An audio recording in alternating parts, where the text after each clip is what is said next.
Welcome back to the swamp, my friends, and welcome if you're new. Today we're going to be sharing a ton of absolutely, allegedly true and terrifying in the woods horror stories. If this happened in the woods, it's going to be in this video, that's for sure.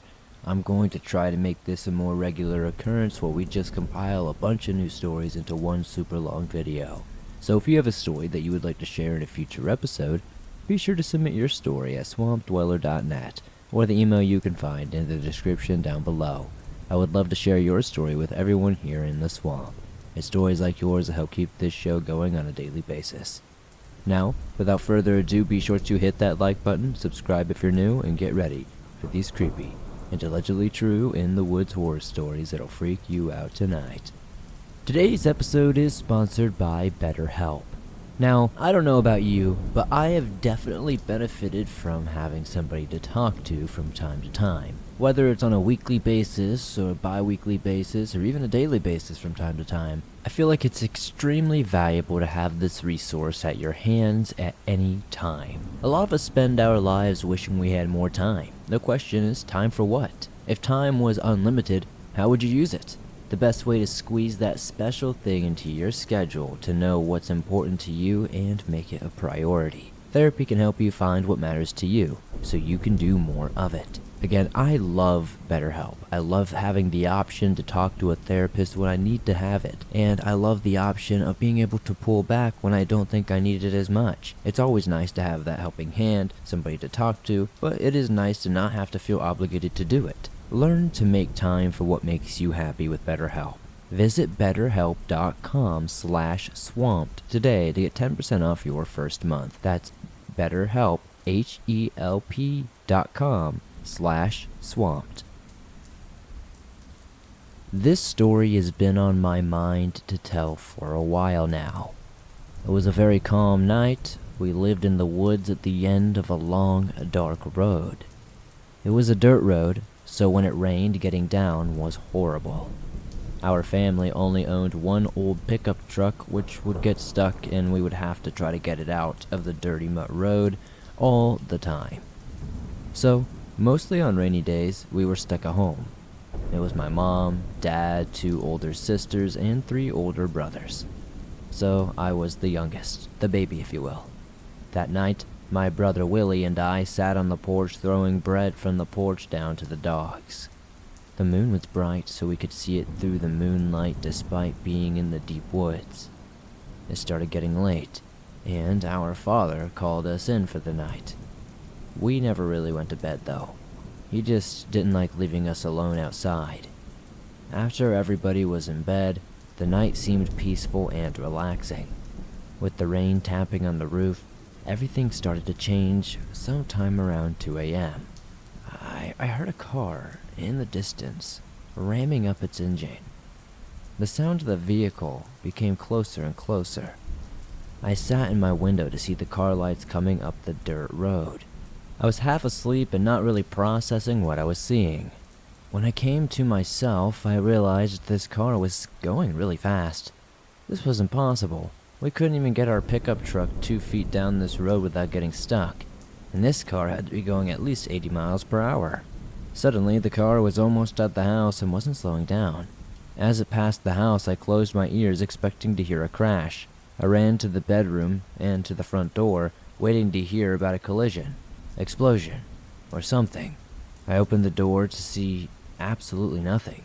I stepped onto the patio, and there was nothing. Beyond the porch, there were woods, trees, thick oaks, and pines. There was no way they could have turned around in time. Just then, my father walked up and stared at me. "What are you doing here?" I tried to tell him what I saw, but he looked down the dirt road and didn't really see anything. There was no turnoff or side road or anywhere for a car to hide. We went back inside, and I tried to convince myself that it was just some sort of weird dream. Days passed, and I started to forget about the car. But 2 weeks later, we had another rainstorm, and it was like exactly that night 2 weeks ago.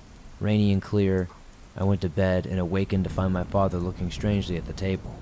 I greeted him, and my mother eventually came in, but she looked confused as well.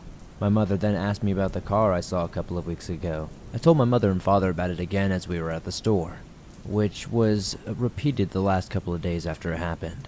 Apparently, early in the morning, my dad had seen the exact same thing I did, and now I had felt vindicated. What was this ghost car in the middle of the woods on rainy nights? I couldn't tell you. I never really saw it again, but apparently everybody in my family saw it at least once. This happened some months ago, sometime around November. I live in northern Italy, so that was the evening in which the red aurora borealis appeared visible to us. I was chilling at home after a long day when one of my friends called me and asked if I wanted to see the aurora with him. I said sure, because I'm always up for an adventure, and from where I live, on the top of a mountain, which is about an hour car away from a near city, it would be nice to go out into the woods and see this. At 7:30, he comes to get me, and up we go. We even see a cute, chunky fox while ascending. We arrived at the top mountain where there's a parking lot, and we get out of the car. It was pretty cold, freezing with winds howling. We encountered only one car on the road the entire time, and there was only one car parked way far from us. Apparently, it was empty or just dark, one or the other. We tried to take some pictures. We can't really see the aurora, just some reddish specks of light here and there, but it was still magical. However, we can see a beautiful Milky Way, so despite the cold, we stood there in admiration of the universe above us, chatting slightly. After around an hour, I began to feel uneasy, not for any reason in particular. My friend decides he needs to go pee a short distance away and remains in sight. I concentrate on the surroundings as I'm used to giving credit to my internal voice. So, I suddenly started picking up on something. I hear footsteps. Every time the wind goes down, they go silent, but a little Every time the wind goes down, they go silent but a little bit delayed. I can clearly distinguish them as the icy snow crunches under the weight and the wind picks up in strength. I tell my friend when he comes back and we listen, and he confirms it as they're getting progressively closer.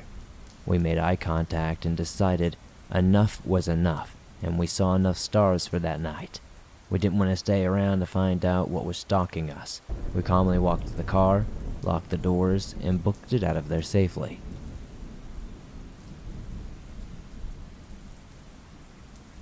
So the other night, on a small mountain trail I've gone to for years to watch the sunset, I felt like some guy was tracking me back to my car. This is my first time in my entire life hiking alone, and I've done some sketchy stuff alone at dusk that I felt uneasy doing. So the mountain trail I go to is pretty long with many different side trails, but there is one main trail that goes straight up and down the center of the mountain, which is usually pretty quick to get up and down, and usually I like to go there to see the sunset when I have the time. I've done it hundreds of times at this point, and honestly, I didn't think it would be any different this time. I often watch the sunset and walk back to my car in the pitch black. I never felt uneasy the way that I did it that night, but something was different. I get to the peak, I walk back down to my usual viewing spot of the sunset, and suddenly, some guy who was also alone comes out of one of the side trails. I don't really think anything of it, minding my own business. We exchange a few words from a distance. The guy gets on his way, and I can see him as a tiny dot as he gets down to the bottom of the trail. But I thought, well, there's only one way out of here, and he knows I'm still up here.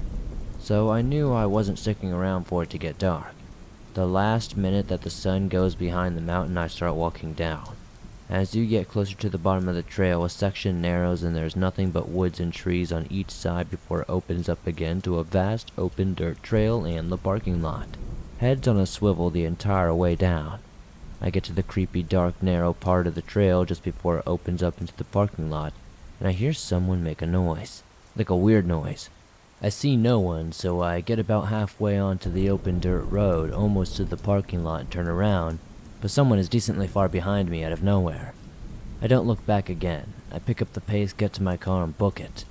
There was only one truck left in the parking lot by the time I got back, and it was on, and someone was definitely in the driver's seat.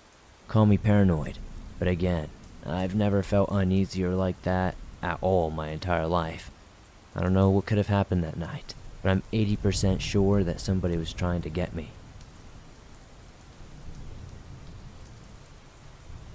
I was homeless for a few years, from 18 to 21, and I used to stay in a tent with my ex. Eventually, I had to end up moving my tent spot because the cops would find us. Either way, I spent much time in the woods at night.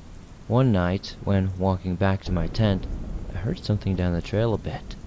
I shone my light toward the sound, and was met with a glowing eye reflecting my flashlight. However, where the eyes were made it so it had to have been at least as tall as me, and I was 5'8". There was no way there was an animal that tall in my area. I turned to my ex and told him to start going to the tent faster. He could tell something was off, so he asked if I was alright. I told him I'd say more when we got to the tent, because I would have not told him anything while we were out there in the middle of the woods, and I also think acknowledging creatures, spirits, or whatever gives them more power.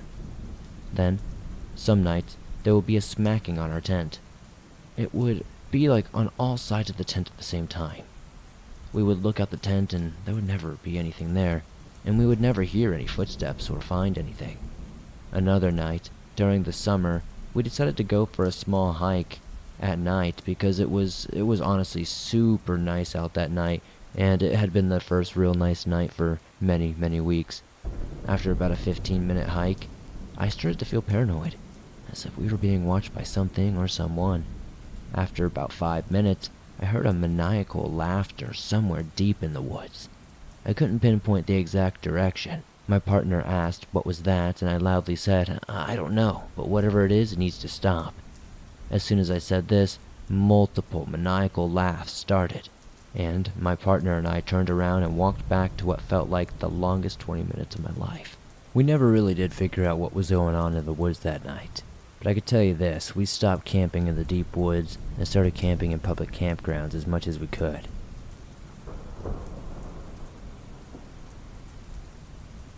I had always been fascinated by the great outdoors and the beauty of nature, so when I heard about Yosemite National Park growing up, I knew I had to go.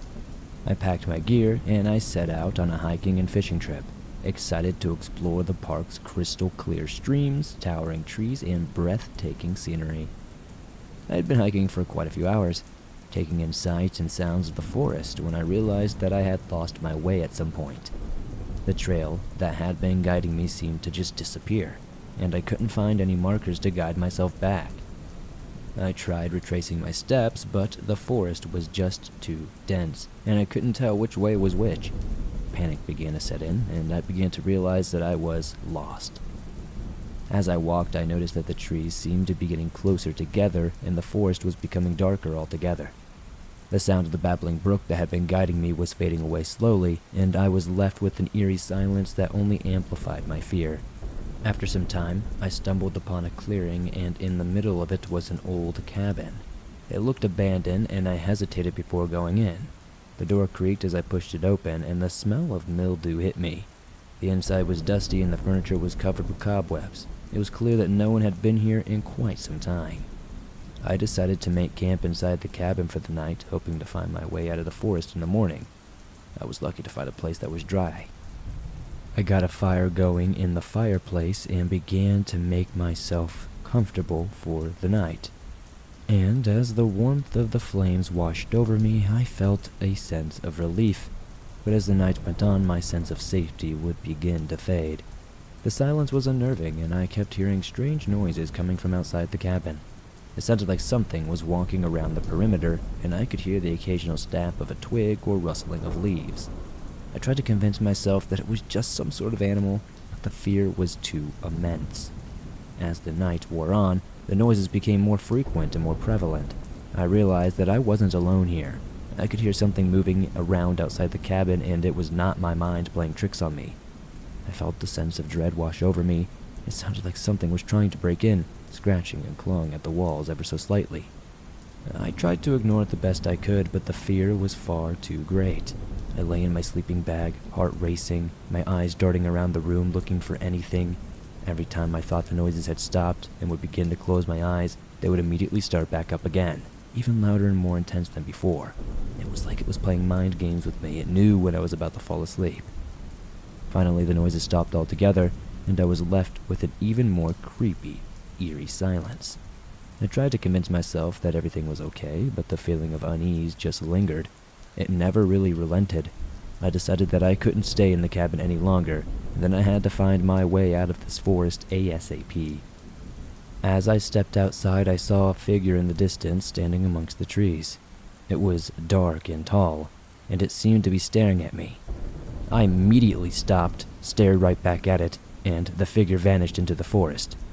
I ran in the opposite direction, trying to find my way out of the park, but the forest seemed to be alive all around me, and it was as if it was trying to keep me trapped inside its depths. I had heard more strange noises, and I had saw more shadowy figures in the distance. It was like I was living in a nightmare. The night was long, and my body was tired, but I knew I had to keep moving. I stumbled upon a river and followed it. This was my last hope. I was really hoping it would lead me out of the forest, but the river was treacherous and the rocks were slippery. I fell several times, bruising my knees and scraping my hands. Finally, after what felt like an eternity, a lifetime if you will, I saw a faint light in the distance. My heart leapt with hope, and I began to run towards it with all I had. As I got closer, I realized that it was a campsite. There were a few tents set up, and I could see the glow of a campfire. I stumbled into the camp, gasping for breath, and the campers looked up in surprise. They were a group of 3 friends who had been hiking in the park for a few days now. They gave me a fair chance and listened to my story, and their faces were full of concern. They offered me a hot meal and a place to sleep for the night, and as I sat by the fire, I felt the tension in my body begin to ease just ever so slightly. I was grateful for their kindness and for the safety of their company. The next morning, I set out with their group, determined to find my way out of the forest. They were experienced hikers and knew the park well, and they helped me navigate the trails. We hiked for a couple of hours, and I could feel the relief wash over me as we got closer to the park entrance. As we emerged from the forest, I looked back at the towering trees, dense undergrowth, and everything that I had gone through, and the fear I had felt the night before seemed distant and unreal, like a dream that had faded with the morning light. I thanked the group for their help profusely and set out on a long journey back home. As I drove away from the park, I couldn't help but think that the strange occurrence of that night before, maybe it was just my imagination, or was there something more sinister lurking in the forest? The memory of that night stayed with me for a long time, and I couldn't help but feel a sense of unease. Whenever I thought about it, I would get nightmares. But despite the fear and uncertainty, I knew that I would return to Yosemite National Park one day. The beauty and majesty of the park were too great to resist, the lure of the wilderness was way too strong, and plus I had to go pick up my camping gear eventually.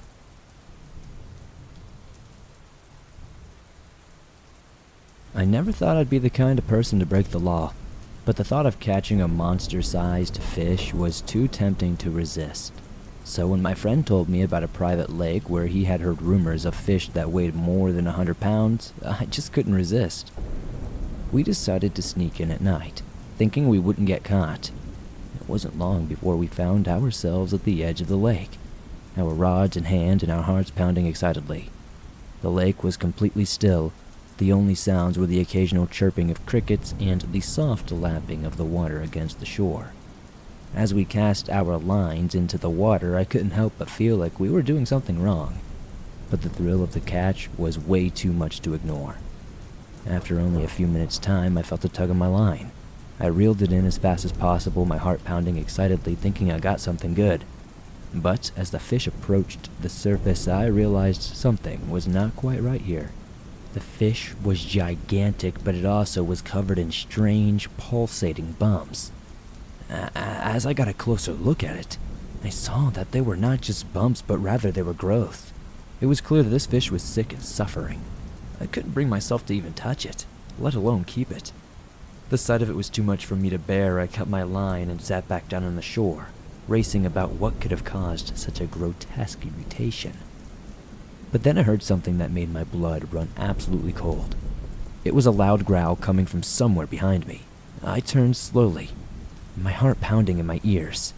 That's when I saw it. It was a creature unlike anything I'd ever seen in my lifetime. The body was covered in matted fur. Its eyes glinted in the moonlight. It looked like a wolf, but was much larger. and something about how it moved made me feel like it was not entirely natural. I realized right then and there that we were not alone in this place. We were trespassing in the territory of some kind of monster, and it was clear that it was not happy about it. My friend and I ran as fast as we could. We were never thinking about looking back, hearts pounding, literally felt like we were going to die at any second. We didn't stop until we were back in our car, and even then, we didn't feel safe. We hauled it out of there. That night, I realized that there are some things better left unseen. The memory of that mutated fish and the creature we encountered in the woods will haunt me for the rest of my life. But it wasn't until a few days later that I discovered the true horror of what we had stumbled upon. I was scrolling through the news on my phone when I came across a story about a local laboratory that had been shut down due to illegal experiments on animals. The laboratory was allegedly just a few miles away from that private lake where we had gone fishing. The article described the experiments as gruesomely, including creating animal mutants through genetic manipulation. My stomach churned as I made the connection.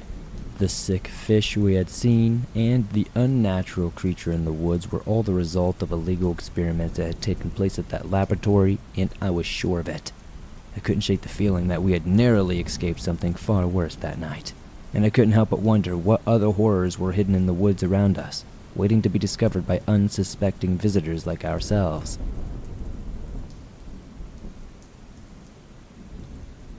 I'm a park ranger, but I'm intentionally leaving my name and the park's name out of this post. The names of all those involved have been changed as well. I needed to get this story out there, but could not rely on conventional avenues. That's why I'm posting it here. I could lose my job or much worse, but this story has to be told. I owe it to Catherine. I arrived at the ranger station like any other day. I was given my section of the park to patrol. Unfortunately, the park is massive, and my section usually includes half of it, so there isn't much chance for strolls on the trails. I hopped in my work vehicle, a 10-year-old 4x4, and headed down to see if anyone needed assistance. It didn't take long to find someone. At the first campground, a man couldn't get his camper started. A quick jump got him rolling along. Next was a couple needing directions, then an overturned canoe. I had only made it a few miles through the park at this point. I would have to move if I hoped to make an entire route today. I grabbed a few quick bites of lunch and put some miles on without anyone needing help when the call came over the radio. A hiker had found something, and I needed to go check it out. A half hour later, I talked to a middle-aged woman who had made a concerning discovery. She found a hat and a note on the trail. I read the letter. I'm writing this note and leaving it behind because I'm not sure what's happening. The 5 of us friends have been planning this trip forever, even since long before our graduation. But it's always seemed like something came up the last minute and one or more of us could not go. I was almost convinced that some outside force had been working against us for a while. We were cursed to not go camping together until we were too old to enjoy it. I could picture Devin now. He would still go even if he was too old to walk and suffer on the trail. He's always up for camping. I think the guy carries a loaded backpack in his car with himself everywhere he goes. Adrian got here right behind us, followed soon by Dean. Of course, Terry was last to show. We started up the trail in great spirits. 3 miles in, the sun was just starting to heat up. We were making good times toward the rustic campground when Devin decided to take a detour. He said he had heard about an old trail that no one used anymore and wanted to check it out. I said we should keep going the way we were, but I was outvoted. I honestly don't think Terry's vote should have counted since he was stoned, and Devin just bullied him into saying yes. We came to a spot with a large stone off the trail side. Devin said it was the trailhead, but I didn't see any path. He led us through some heavy brush, but on the other side it cleared out. We could see the faint impression of an overgrown trail. I went last and left my hat on the stone just in case we got lost and if we need to be rescued. I think that's precisely where we're headed, straight toward being lost. I'll leave this note under my hat and hope that someone finds us. I asked the woman to show me where she had found it, and she showed me. 3 miles later, I was staring at the rock I had hoped I would never see again. I radioed my location to the station and told them if they didn't hear from me in a couple of hours to send a search party to the old abandoned trail. I wish I had brought my supplies with me. My backpack and sidearm were 3 miles away. and I didn't know how long these kids had been on this trail. I knew that any wasted time could mean the difference between life and death, not only for myself, but for those kids. At least I had my knife, my flashlight, and binoculars. So I thanked the woman, placed the red hat back on the stone just in case, and headed into the heavy bush. Once through the initial overgrowth, the trail became more visible. Old memories flashed through my head, ones I'd never wanted to think about again. I took a deep breath and headed down the path. It was overgrown for the first mile and opened into a field. I could see people had walked before me because the weeds were partially trampled. As I walked through, a deer jumped ahead of me, startling me. Until that moment, I didn't realize how jumpy I was. I tried to settle down and tell myself that these kids were just lost and I could catch up to them and get them out. I was telling myself that, but that didn't make the memories go away. I entered a clearing with a fallen log, and another note with a rock was sitting on it. I think I'm being silly. This trail isn't so bad. Maybe I was wrong. Devin seems to know where he's going. Just can't shake this feeling that we're being watched, you know? Sometimes I'll look around and I swear I see a face disappear behind a tree. Am I being paranoid? Maybe if the birds started singing again, that would lighten my mood. But I haven't heard any of the birds or any other animal for a while. I wonder why they're being so quiet. Are they afraid of us? On another note, Terry seems to be brooding more than usual. Maybe he forgot to bring enough of his stash to last the trip. Devin in his glory, since everyone has to rely on him for directions. Adrienne and Dean seem to be along for the ride. However, I have noticed Dean looking around at the trees as well. Maybe I'll ask if he sees anything. If you're trying to track us down, I hope you aren't being too bothered. I just have this feeling things are gonna go wrong. I folded the note and stuck it in my pocket, then prayed she was wrong about being followed.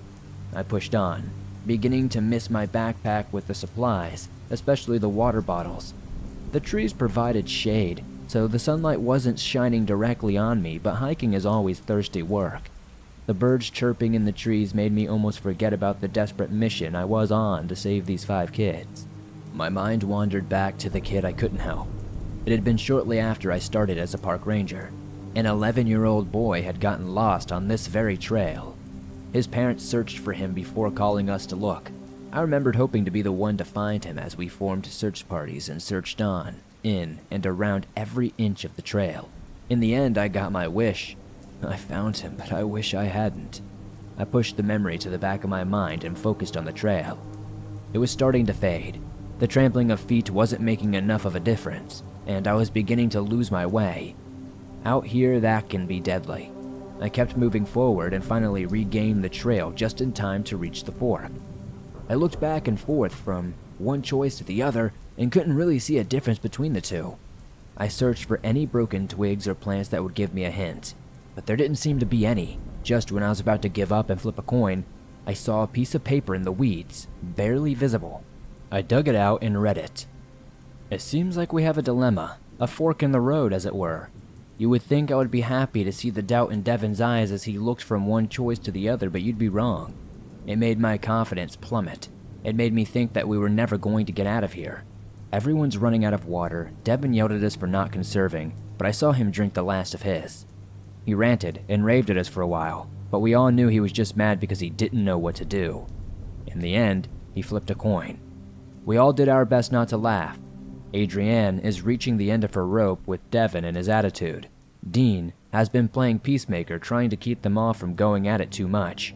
Terry has been way too quiet. I haven't seen him light up once. Something's up with him. But he says it's nothing every time I ask. The birds still aren't singing, and it's bothering me to the core. This strange feeling I have hasn't gone away. I asked Dean if he had seen anything weird, but he won't talk about it. We've been on this trail for some time.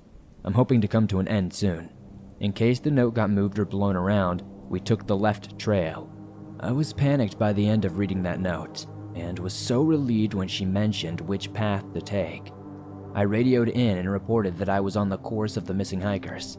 I told them I was at the fork and that I took the left side. I was told that there was no search party going on yet, that I was the only one looking for these kids. It was the complete opposite of years ago looking for that kid. Everyone was searching. I know we combed every inch of that wilderness, But that's the thing about the woods. You can search every nook and cranny visible, but something can still stay hidden.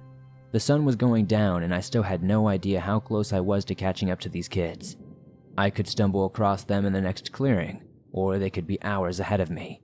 I met the woman who showed me the hat and note in the afternoon. If they started around daybreak, they could be 5 or 6 hours ahead of me. If the leader is driven to continue, it's hard to say how far they might be. I continued following the trail until I saw a fallen tree across a river.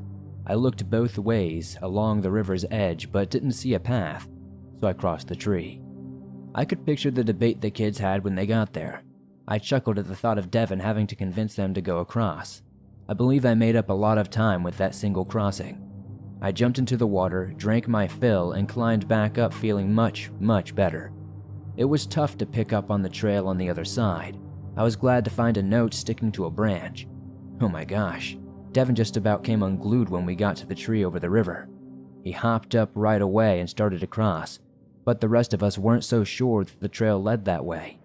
We asked him how he would obviously know this, but he said he planned this fallen tree as a part of it. He sputtered, stomped, and told us that we would be lost without him. Dean had finally had enough and told him we were lost because of him. I thought Devin would swing at him until Terry came to his side and told Devin to shut up. The rest of us all came together and told Devin he could keep leading us as long as he stopped acting like a freaking petty tyrant.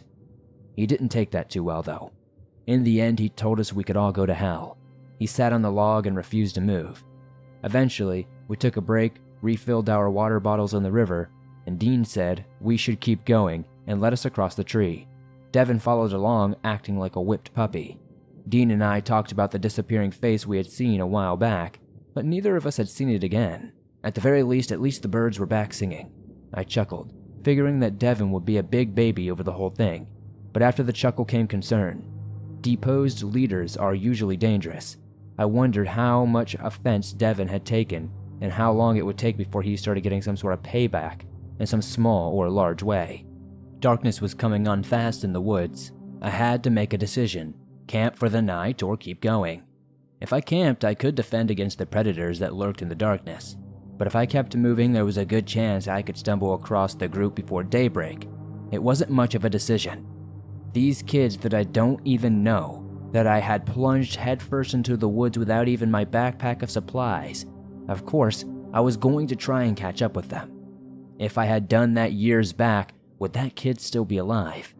Such thoughts nagged at me. Most days I kept them at bay, but here in this same forest, close to where I found him, I needed to focus. If I'm going to get after them, and I'm going to keep up, I need to get going. I stepped off the trail to take a pee and heard a metallic snap simultaneously, and I felt intense pain shoot at my leg. I looked down and I had stepped into a bear trap. I screamed, I fell to the ground and rocked back and forth in agony. After a few minutes, I refocused on getting the trap off of my leg. I found a branch and pried the weapon open, screaming the entire time. I pulled the surprise off my leg and threw it to the side. I didn't want to take my boot off, but I had to see the damage. It took every ounce of effort I could to muster enough to unlace that boot and pull it off. My leg was purple. I felt along the wound very gently, but there didn't seem to be any break. That didn't mean I wouldn't be limping for the next month, though. But it did mean I would buy this brand of boots for the rest of my life. Putting the boot back on took much, much more effort and screaming, but I knew I needed to keep going. I laced up the boot and found a sturdy branch to use as a crutch. I struggled to my feet and took my first few ginger steps. Once I got into the rhythm, it got more straightforward, but I couldn't walk as fast as I had been. Of course, when I was weakest, I heard footsteps in the trees close to me. I knew it had to be a predator, because it could probably sense how I was vulnerable and probably heard my screams of agony earlier. I leaned against a tree and held my crutch ready as a weapon. The footsteps came closer. They paused as if they knew I was ready, then slowly continued stalking me. They were deliberate but slow. Each step seemed measured as if it were waiting for the right moment to strike. I heard it right next to the tree I was hiding behind. I whipped around as best as I could and raised the crutch to strike. A deer was staring at me for a heartbeat and then turned and ran through the forest. I collapsed against the tree and slid down to the ground, allowing the adrenaline to bleed off. I don't remember falling asleep. I woke to sandpaper scratching the side of my face. I opened and a bear was beside me, licking my cheek. I freaked out, screamed, and rolled away from it. The bear wasn't ready for that reaction. It startled and ran away. I slowly but rapidly contained my breathing and looked around. It was dark. Thin shafts of moonlight beaming through the trees provided a little bit of light. I checked my watch and it was nearly 4 a.m. I rose slowly and gingerly on my injured ankle, took the small flashlight out of my pocket, and prayed it still worked. My prayers were answered when the beam shone brightly through the woods. I panned around trying to get my bearings. After a moment I found the trail and started hobbling toward it. The nightly noises were a comfort. At least if the crickets were chirping and the rest of the forest was singing its nightly tune, predators likely weren't around. I stumbled and fell, hitting my injured ankle against a rock. The pain overwhelmed me and I screamed. After a few minutes of recovery, I got up and continued at a slower pace, paying more attention to the ground. I chided myself for falling asleep and losing so much time. At least the trail was easy to follow. I continued through the night, hoping I wasn't too late. I started thinking about the boy I had failed to rescue and what would happen if I failed to save these kids too. I'm sure the Rangers department would say I did my best. I wasn't worried about them, it was me who I cared about. Would I be able to forgive myself for letting something happen again? My thoughts were interrupted when I stumbled into a clearing. Not just any clearing, there were remnants of a fire. There were impressions from tent pegs being pulled out of the ground. All around were the signs of a recent campsite, including a tent still set up entirely. I got so excited I nearly fell over my crutch. Looking around for signs of anything, the tent was a mixed blessing. It was very ominous that it was still here while the others were gone, but I could find some supplies to take along for my search. The most important was food. I shoved some protein bars in my pocket while devouring some beef jerky. I also grabbed 2 water bottles from the pack. I stumbled across a note sitting under a rock beside the smoldering fire.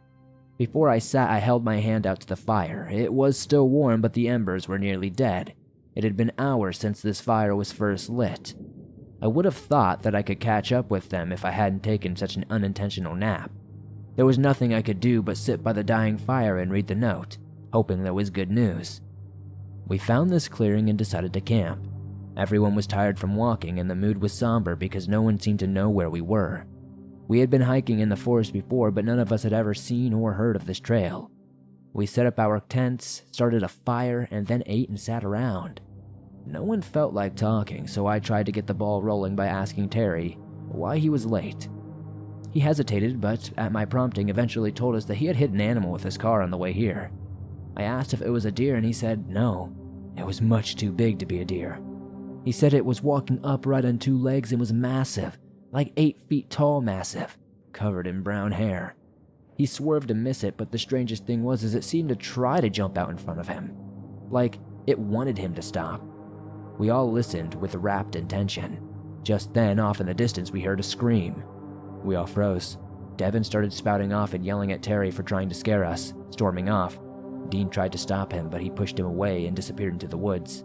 The rest of us talked, trying to decide if we should look for him, but in the end we figured we would just let him go and cool off. We heard a rustling off in the distance and a muffled cry a short while later. We huddled a little closer together and went on high alert. Our eyes darted back and forth as we searched the impenetrable wall of trees surrounding us, looking for any signs of a predator. Right then, the strangest thing happened. All the nightly noises stopped. The crickets, the squirrels, the owls, and every sound you usually hear in the forest at night ceased. It was unnerving. For a moment, I wondered if I hadn't gone deaf.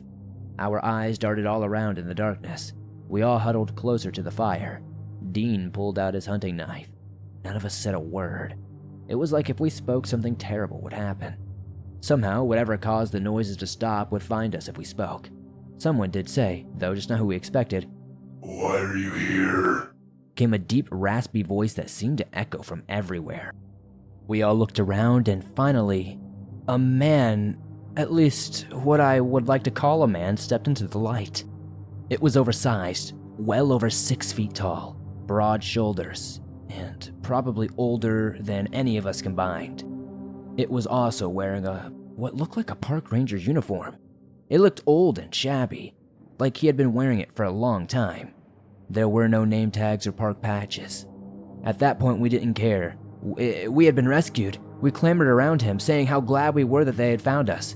We told him about what was going on in the trail, and we weren't sure where we even were. The man listened, slowly saying, "You shouldn't be here." We all looked at each other, freaked out. I'm sure the others thought the same as me. No shit, we shouldn't be here. We just told you that.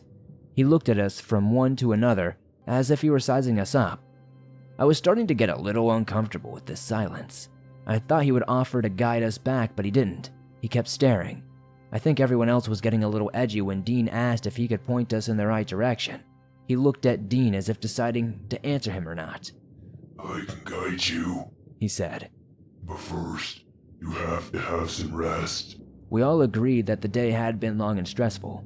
We decided to take his advice and turn it in. We offered him some food and water, but he refused, saying he wasn't hungry. We each went to our tents and laid down. Now, the one thing that just stayed on my mind was how weird his voice sounded. It sounded almost demonic, almost like something trying to pretend to be human. Before I settled in and finished this note, I popped my head back out of my tent to check on our guide. He was sitting by the fire, staring into the orange coals. I thought I heard him mumbling or maybe humming something softly. I quietly zipped up my tent and went to sleep. Sometime later, someone banged on my tent. I awoke and unzipped it to find the ranger with a strange look in his eyes. "We need to go." "Why?" I said, rubbing the sleep out of my eyes. "It's not safe here." He said with an edge of panic. I popped back into my tent to change, then came out and met with everyone. They were all in states of semi-consciousness as well. Everyone but the ranger seemed to be confused. "Pack up. We need to leave," he said a little more forcefully. I was about to protest when I heard a piercing scream. His head shot up, and he stared in the direction of the sound. "Move it," he said. "Pack up." We didn't need to be told again. The scream brought us all fully awake. We tore down our tents repeatedly and packed up everything into our backpacks. As I finished up, I noted Devin's tent was still standing up. "Where's Devin?" I said. "Who's Devin?" the ranger said. "He's another one of our friends," I said. "He went off into the woods right before you got here." "He didn't come back?" the ranger asked. "Should we go look for him?" I said. The ranger extended his arms and did a slow circle. "Which way would you go?" he said. I understood his point. How would we know where he had gone? If he was still on the path or not? It just seemed like we should do something. "What about his gear?" I said. "Do we take it with us?" The ranger looked at me almost like he was annoyed at answering so many questions. "Leave it here, in case he comes back," he said. "You'll need his supplies." I'm not sure if I'll keep leaving notes or not now that we have a ranger to guide us. Whoever finds this, please look for Devin and make sure he's okay. After reading this note, I was perplexed. A ranger? All the rangers at this park are in their 30s or 40s. Maybe it was someone who retired and was just roaming around out here?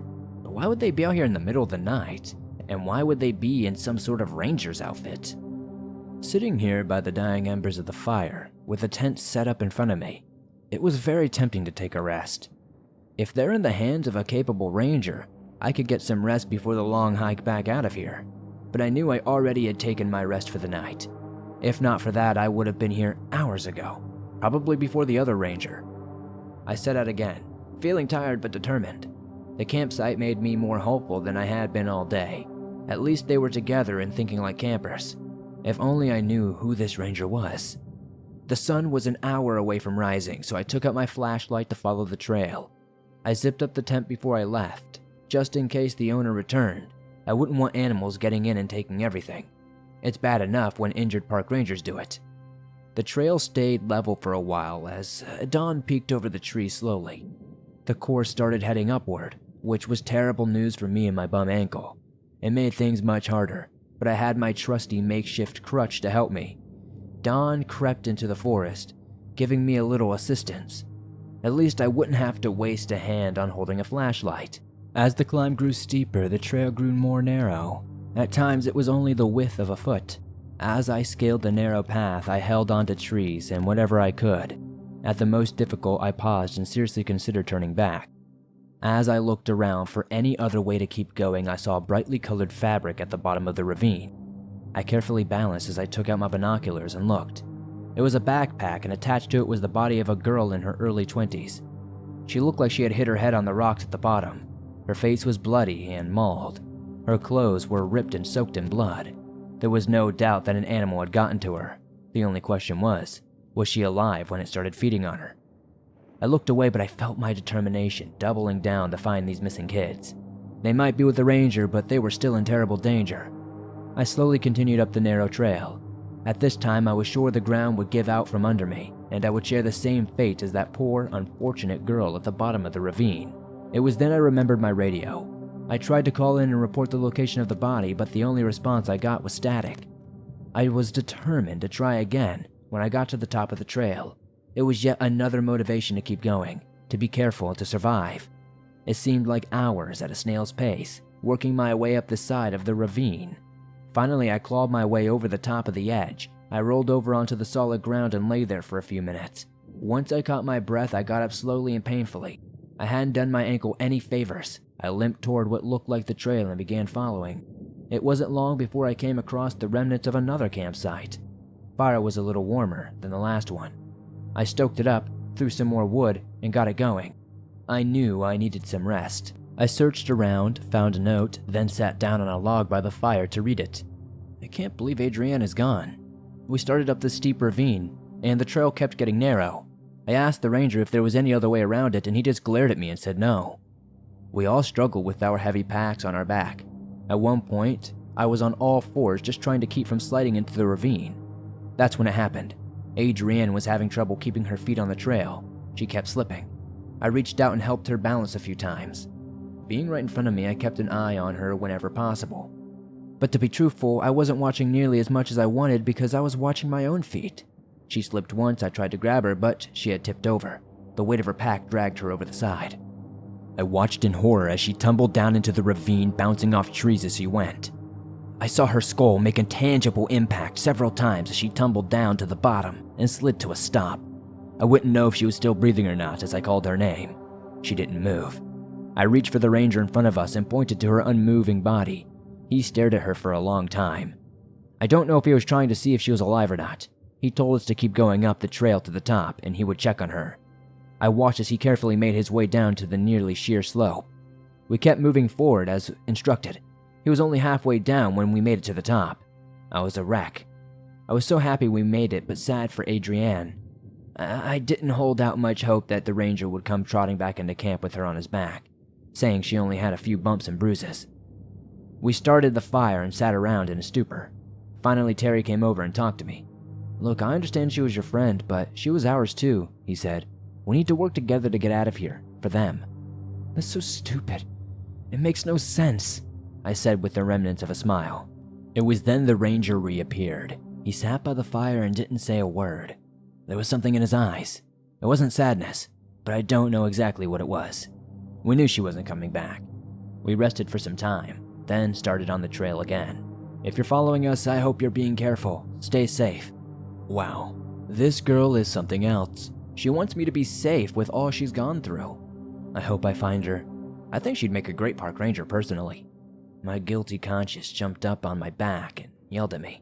How can you sit around and rest when that girl just lost her friend and needs your help? I knew it was right. I just didn't know why the other ranger was so careless. I struggled to get up, kick out the fire, and started after them. The daylight was dimming, but it only was 8 in the morning. I looked up and saw why. Storm clouds were overtaking the sky. Yet another reason I wished I had brought my backpack along. The raindrops hit like cold slaps in the face. Even though it was still September, out here in the mountains, the weather can change in a heartbeat. We weren't at the top of the hill, but in the middle was enough for the weather change to make me shiver. Now that we were out of the ravine, I tried my radio again, but it was still static. I knew there were some places where the radio inexplicably wouldn't work. I just hoped to escape the interference before it was far too late. The trail was clear in front of me, but that was little comfort when walking in open fields with no rain cover. All those trees I tromped through, and now in the rain, I have wide open spaces. I'd say someone doesn't like me. The rain didn't just pass like a spring shower. It poured so hard it became difficult to see even an inch in front of me. For a long time, I trudged through the rain. At times, it felt like I was walking in place. The mud was starting to cake on my boots, and then my salvation appeared. In front of me, on the trail, was a tent. I called out before I unzipped the tent and let myself in. I flopped to the beautiful dry floor, quickly turned and zipped the entrance back up. I breathed a sigh of relief, but a stench assaulted my nose as I did. I looked over at the sleeping bag. It was full. "I'm sorry to barge in like this, but I need to get out of the rain," I said. No response. I nudged the person in the bag. It tipped over to the side and rocked right back. That's when I noticed the splotches of red that had soaked through the bag. I didn't want to see, but I pulled the top of the sleeping bag away from the person's face. The bad part was that they no longer had a face. It had been ripped away, and the neck had been gouged out. There were large wounds on the body as well. I tried to feel for a pulse, but my fingers went straight into the neck muscles. I figured there was no pulse to feel. I wiped my fingers on the sleeping bag and pondered why this person was covered. I know the animal who did this didn't gently cover up the person with the sleeping bag when it was done. I found my answer lying above the head on the person. It was a note. "I can't believe Terry's dead. I wish I'd never come on this trip. I wish I'd never let Devin bully us into turning down this damn trail. Where the hell is Devin anyway? When he stormed off on his little pity party, did he run across whatever creature has been stalking us? Is he sitting back in his tent now, enjoying himself? I don't know. We enjoyed not climbing up the face of a ravine, but we were exhausted. I mentioned stopping and camping for a little bit to the ranger. He looked at us and even sniffed the air. That seemed like a weird thing to do. But after that, he agreed to let us set up camp. He even told us to do it quickly as we could. We gathered wood for a fire, and then he told us not to bother because the rain was coming. I guess that explains the air sniffing thing. Our tents had been up for maybe 15 minutes since it started raining. It quickly turned into a downpour. We all offered the ranger to sit in our tents with us. He looked over us one by one. It was pretty creepy. Finally, he said he would sit with Terry in his tent. Dean and I looked at each other with relieved expressions. The ranger is helping us after all, but he isn't someone I'd like to ever see again. He just acts too weird. At times, I wonder if he's even helping at all. I just closed my eyes, listening to the rain on the tent and letting it carry me off to dreamland. When the ranger ripped open my tent, he said we needed to pack up right now, that something was hunting us. We dove out into the rain, miserably packed our tents. He reassured us that there was a cave nearby that we could get to for shelter. As I was packing up, I didn't see Terry, so I went to his tent and knocked. When there was no answer, I went in and found what was left of his body. Something had torn him to shreds. I covered my mouth to avoid vomiting and ran the hell to the others. Dean and the ranger looked in and saw what was left of him. The ranger said he had left the tent to go to the bathroom, and when he came back, he saw a predator hanging around the tents. That's when he came to wake us. It must have already gotten to Terry. I pulled his sleeping bag over his head and wished we had given him a proper burial. But the ranger said the animal might be back for the rest of us, so we quickly packed up and left. I barely had time to finish this note. Please help us. A cave? What kind of ranger is he? Doesn't he realize that this is most likely where some sort of large predator would call home? I thought for a moment about what cave they could be talking about. I haven't been on this trail for some 5 years, ever since I found the kid here. Then it hit me. We were very close to a place where we found the kid. Why would he take him there unless... I jumped up so quickly that I nearly fell on top of the body when I forgot that if I put too much weight on my injured ankle, I'm gonna collapse.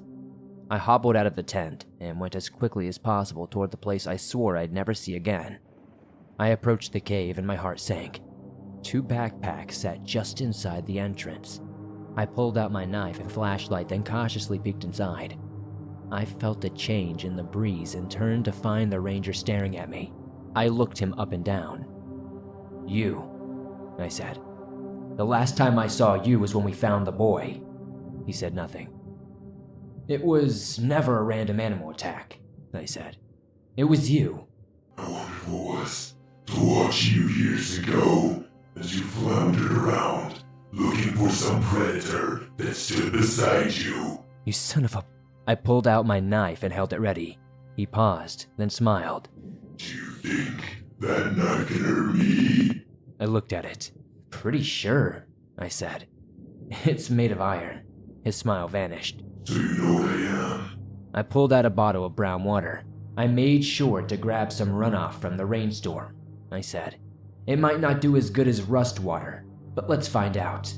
I opened the bottle and threw some water at him. He dodged it as though it was acid. At the same time, I swung with the knife. He escaped it with ease. "Why won't you show me your true form?" Because then you would know what I truly am. And I'm sure you'd love to take advantage of vulnerable moments. He swung and connected with my stomach, knocking the wind out of me. I recovered and swung the knife in a vicious downswing at him, which he easily dodged. I kept moving forward, stabbing and slashing at him, not giving them any chance to think or rest. I couldn't get close enough to connect. He was somehow way too fast. If I hadn't been injured, I probably would have been able to close the distance between me and this thing. This thing is something I've only read about in lore before, but never thought was actually real. Unfortunately, I forgot about my injured ankle in the heat of the moment. I stepped forward on my good leg and faltered when I tried to put weight on the injured one. Instead of burying the knife in his heart, it went right through his left thigh. He screamed in pain and ran out of the cave. I took out my flashlight and started toward the back of the cave. There, I found a mutilated body next to a pile of bones. There was a note in her hand. I sat down, took it, and read. I can't believe how stupid I was not to see this much sooner. All the time guiding us was just a ploy. He never wanted to help us. He never cared about any of us or our safety. I need to write this quickly before he comes back. The ranger led us here and told us to wait here and that we'd be safe in the cave. He left us alone. Dean pulled out his flashlight and explored more profound areas into the cave. He found a large pile of bones. Off to the side of them was a pile of clothes. We ran toward the opening, but the ranger had already returned. Still, you didn't listen, he said, leering at us. I told you to sit here. Now explain me home. What are you? I said. He smiled for the first time since I'd met him, but his smile wasn't comforting. It was terrifying. I watched in horror as he changed into a giant cat-like creature. It didn't look quite like a panther or a mountain lion. He lunged at us with incredible speed. He grabbed my leg and tore a large gash into it. I fell into the floor, screaming. Dean tried to defend me, swinging his knife around and holding it at bay, but it stalked around him and cornered him. He only had one chance. He looked at me with sadness and then ran past the creature and out of the cave. It looked at me and then my leg, then sprinted out after Dean. I know why he did it. He was trying to give me time to escape, but with my leg, there was no way. I couldn't outrun anything. What he did do was give me the time to say goodbye. If you're reading this, I'm so sorry. I'm so sorry I led you to your death. If you somehow survive and make it out of here, please tell our families what happened. Goodbye. I fought back the tears as I read the final words of this brave girl. I limped out to the front of the cave and looked out as the rain stopped. It was like seeing a new world being born. I tried my radio and got an immediate answer. I gave them my GPS coordinates and told them to prepare for casualties. I'm still a park ranger even months later. I made sure that the trail was sealed off.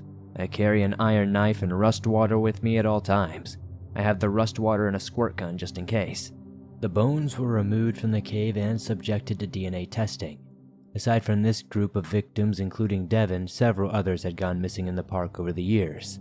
The official version of the events was that a rogue animal had been hunting people. I was told it was best for my career if I didn't reveal the true nature of the predator. I still search for the creature and post signs everywhere to look for an older ranger wearing a uniform with no patches. There's a number to call if anyone spots him. It's my cell phone number.